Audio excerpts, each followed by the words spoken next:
Assalamu alaikum everyone, welcome to my channel Sadia Patel.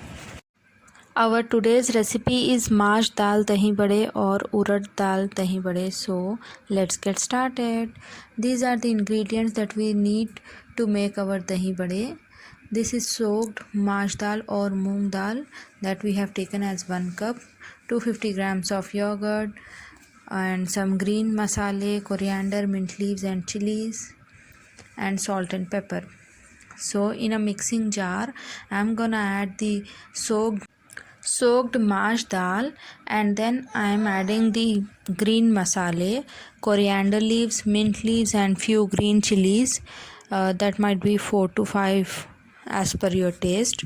So we have to make sure one thing here, that we don't add much water while we are grinding it, because adding much water will make the batter very runny and it will make the dahi padas to soak more oil.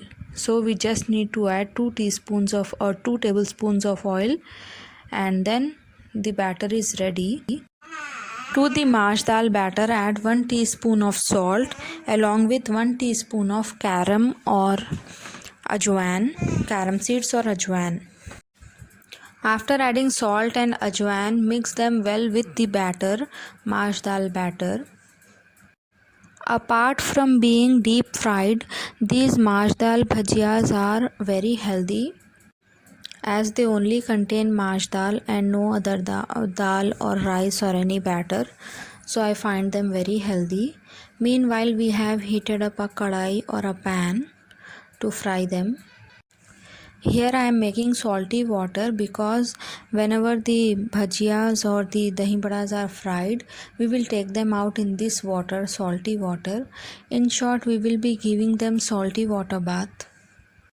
Here I added 2 cups of oil to a kadai, and then simultaneously while the oil is being heated up, I am making curd for our dahi vade.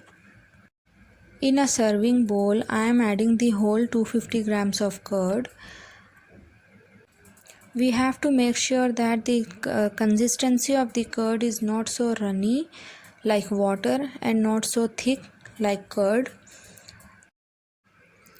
We have to whisk the curd so well that no lumps remain in the curd, or until the curd has got uniform consistency.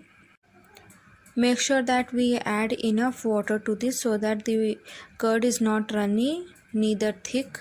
This must be the consistency you can see. Now here to the curd I am adding 1 teaspoon of salt and 1 teaspoon of black pepper powder. Here to this we will add 1 teaspoon of ginger garlic paste also.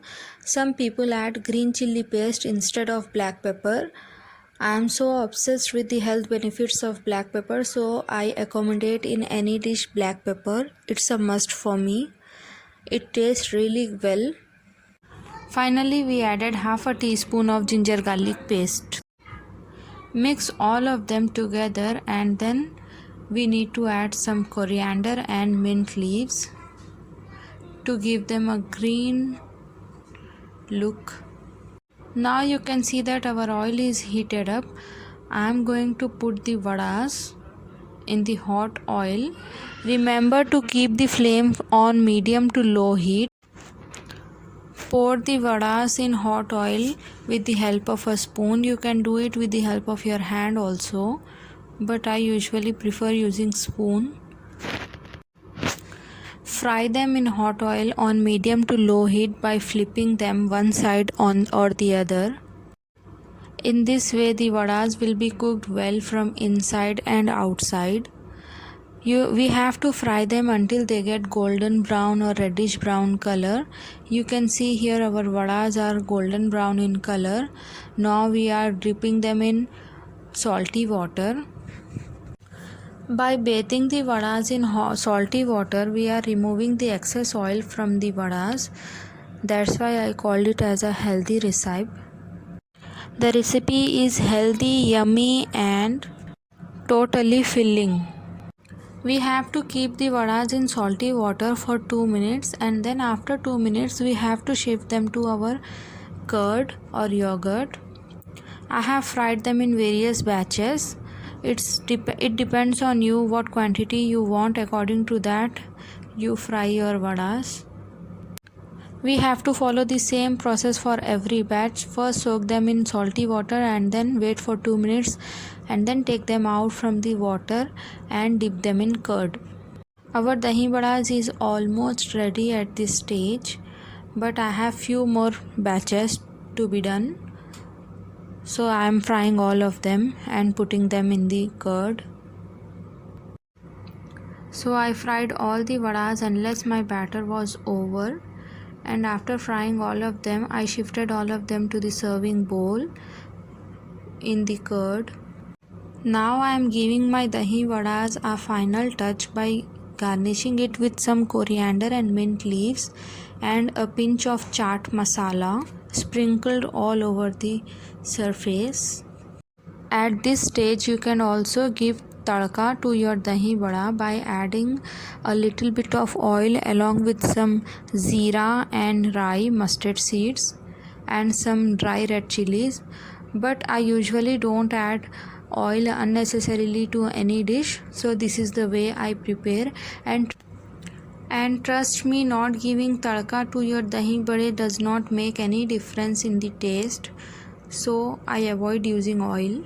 That's why I am not giving any tadka to it finally. So tada, our dahi vada are ready. If you like my recipes, please follow my channel and don't forget to like, share and subscribe my recipes and channel. Take care. Bye bye.